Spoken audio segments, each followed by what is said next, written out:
Varahi silks వారి grand festive celebrations పొందండి 10,000 రూపాయలు ఆపై కొనుగోలుపై బంగారు నాణెం ఉచితంగా. నమస్తే, వెల్కమ్ టు సుమన్ టీవీ. ప్రస్తుతం లైవ్ కాల్లో జాయిన్ అయ్యారు ప్రముఖ రాజకీయ సామాజిక విశ్లేషకులు డాక్టర్ పెంటపాటి పుల్లారావు గారు. సార్తో మాట్లాడదాం. నమస్కారం సార్. నమస్కారం సార్, డొనాల్డ్ ట్రంప్ 500% టారిఫ్ విధించడానికి సిద్ధపడ్డట్టుగా సమాచారం వస్తోంది. రష్యా ఉక్రెయిన్ యుద్ధానికి పరోక్షంగా నిధులు ఇవ్వడానికి చైనా కావచ్చు, భారత్ కావచ్చు, బ్రెజిల్ కావచ్చు, వీళ్ళందరూ చేస్తూ ఉన్నారు. ఆట కట్టించాలంటే 500% టారిఫ్ వేయాల్సిందే అంటున్నాడు. నిజంగా 500%, 50%కే మనం చాలా అల్లాడిపోయిన పరిస్థితి ఉంది. కానీ 500% అంటే 10 రెట్లు ఎక్కువ. ఎట్లా ఉండబోతుంది సార్ పరిస్థితి? ఒకటి, ఫస్ట్ ఆఫ్ ఆల్ ఒక యాంకర్ పొరపాటు చెప్పేదంటే నాకు ఇష్టం లేదు, కానీ మీరు పొరపాటు చెప్పారు. ఏంటంటే ట్రంప్ చేయలేదే ఇది. అమెరికన్ పార్లమెంట్ చట్టం తీసుకొచ్చారు, 500% టారిఫ్ ఏ దేశాలైనా రష్యాతో డీల్ చేస్తే వాళ్ళ మీద వేస్తామని. అమెరికన్ పార్లమెంట్ వాళ్ళు వెళ్ళి ట్రంప్కి చెప్పారు, మేము బిల్ తీసుకొస్తుంటే తీసుకురా అన్నది. ఏమన్నారు? 500% వరకు వేయటానికి అమెరికాకి పర్మిషన్ ఇస్తామని.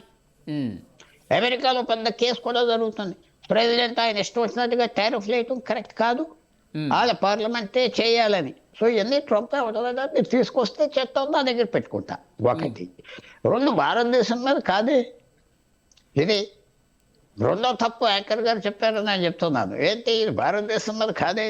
ఇది ఏ దేశం అయినా రష్యా ఆయిల్ కొంటే ఆ దేశాలు ఏ ఉన్నాయి? చైనా ఉన్నది, బ్రెజిల్ ఉన్నది, జపాన్ ఉన్నది, కొరియా ఉన్నది, టర్కీ ఉన్నది. ట్రంప్ 2-3 రోజుల నుంచి ఇదే చెప్తున్నాడు కదా సార్, నేను సంతోషంగా లేను, మోదీ నన్ను సంతోష పెట్టట్లేదు. మోడీ సంతోషంగా కూడా లేదన్నది కదా.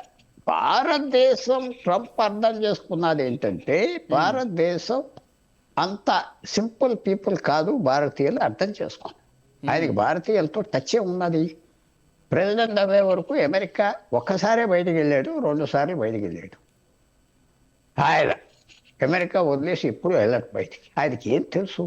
ఆ 2 సార్లు ఎప్పుడు వెళ్ళాడో చెప్పమంటే కూడా చెప్తాను అంతే. అందువల్ల ఆయనకేం ఎక్స్పోజర్ లేదు. భారతదేశం వీళ్ళేంటి, వీళ్ళు చాలా సింపుల్ పీపుల్, నొక్కేస్తూ అనుకున్నాడు, అర్థం చేసుకుంటున్నాడు. మాట అంటే పండ్రు లోపల పెట్టుకుంటారు, అవకాశం వచ్చినప్పుడు చూపెట్టాం కదా.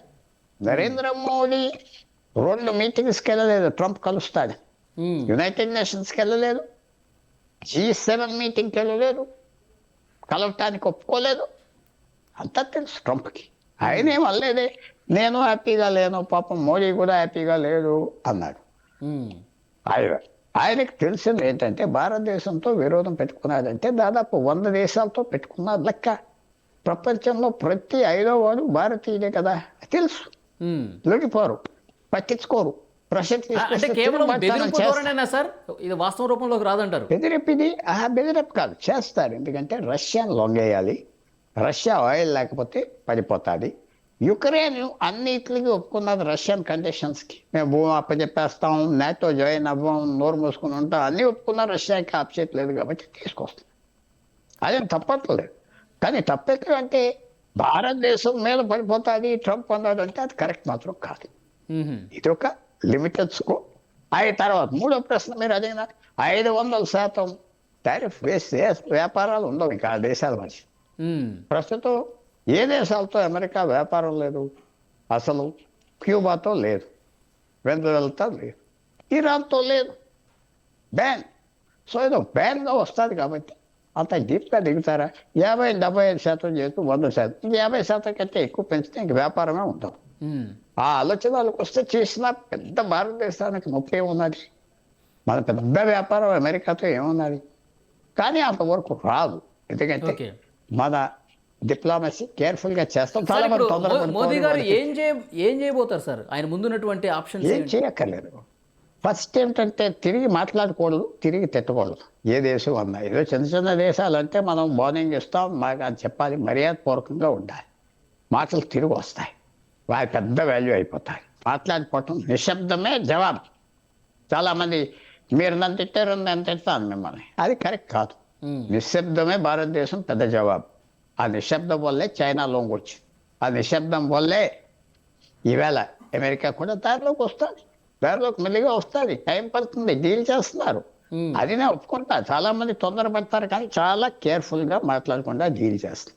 మోడీ గారు మాట్లాడితే వస్తుంది ఇంకా డైలాగ్ అవుతుంది, నువ్వు అన్నావు నేను అన్నాను, అది ఏం ఉపయోగం లేదు. సో ఇలాంటివి వస్తూ ఉంటాయి ప్రపంచంలో. భారతదేశం చాలా ఎక్కువ టెన్షన్ సరే ఉన్నాయి ఇప్పుడు భారతదేశం. రష్యా నుంచి చమురు కొనుగోలు అనేది ఇప్పుడు 0%కి వెళ్ళిపోయే అవకాశం ఉందంటారా? 100% రష్యన్ ధరలు చాలా వరకు తగ్గించేశారు. ఎందుకు తగ్గించారంటే మార్కెట్ కుదరట్లేదు రష్యాతో. రష్యా ఆయిల్ ప్రైస్ కంటే మామూలు మార్కెట్ ప్రైస్ తక్కువ దొరుకుతుంది. ఇంకా రష్యా ఆ ప్రైస్ కంటే తగ్గించిస్తే వాళ్ళకి గిట్టదు. కాస్ట్ ఆఫ్ ప్రొడక్షన్ అలా ఉన్నది, ఎన్నో అవసరాలు ఉన్నాయి వాళ్ళకి. వాళ్ళు ఫ్రీగా ఆయిల్ వాళ్ళ నెత్తి మీద పోయారు కదా, ఏదో రేట్ పెట్టాలి కదా. సో చైనా మాత్రం రష్యా నుంచి కొంటారు. చైనా మీద మాత్రం టారిఫ్ వేరు, ఎందుకంటే చైనా మీద పూర్తిగా అమెరికన్ ఫ్యాక్టరీస్ అన్నీ ఆధారపడి ఉన్నాయి, మన మీద వేయచ్చు. సో అంతవరకు వస్తారా? ఎలాగో ఇంతట్లోకి ఇలాంటి ఒత్తిడి మీద రష్యా ఏదో ఆఫ్ చేయొచ్చు కదా, ఆఫ్ చేస్తే అన్నీ పోయినాయి కదా. కానీ ట్రంప్తో మనకు అప్పుడే కష్టాలు తగ్గవు, ఎందుకంటే ఆయన చాలా టెంపరమెంటల్ మనిషి, కేర్ఫుల్గా డీల్ చేయాలి. మనకు ఆయనతో అనవసరం యుద్ధం, ఆయనతో గొడవలు. రష్యా నుంచి ఇప్పుడు అమెరికా ఒత్తిడితో రష్యా నుంచి మనం పూర్తిగా చమురుని తగ్గించుకుంటూ చాలా బాగా తగ్గించుకుంటూ వెళ్ళిపోతే రష్యా భారత్ స్నేహబంధం మీద ఏమి ఇంపాక్ట్ పడదంటారా? అదే ఉండదు. మన చాలా వరకు వాళ్ళ అవసరాలు 2 సంవత్సరాలు కాల్చాం, ఎలాకాలం కాయలేము. మన పరిస్థితి ఏంటి? మన అంతేనే మాట్లాడారు, మేము కూడా తగ్గించుకుంటా పోవాలి, లేకపోతే కుదరదు, మాకు చాలా ఇబ్బందులు వచ్చింది. మన ప్రజాస్వామ్యం ఉన్న దేశం, ఏ మాత్రం చిన్న లోటు వచ్చినా ప్రజలు అల్లరి చేస్తారు. రష్యాలో చేరు, చైనాలో చేరు, టర్కీలో చేరు, పాకిస్తాన్లో చేరు, బంగ్లాదేశ్లో చేరు. ఈ దేశంకు ఉన్నది అది. ప్రతి ఒక్కరు బ్యానర్ పెట్టుకుని వచ్చి తిడతారు. కాబట్టి మన పరిస్థితి వేరు అని రష్యాకి చెప్పడం జరిగింది. రష్యా అండర్స్టాండ్ చేసుకుంటుంది. 2 సంవత్సరాలు వాళ్ళ భుజాన్ని కాసాం, ఇంకేం కావాలి? యా, సో చూద్దాం సార్ నెక్స్ట్ పరిణామాలు ఎట్లా ఉంటాయి అన్నది. చూద్దాం. Thank you very much sir. Thank you.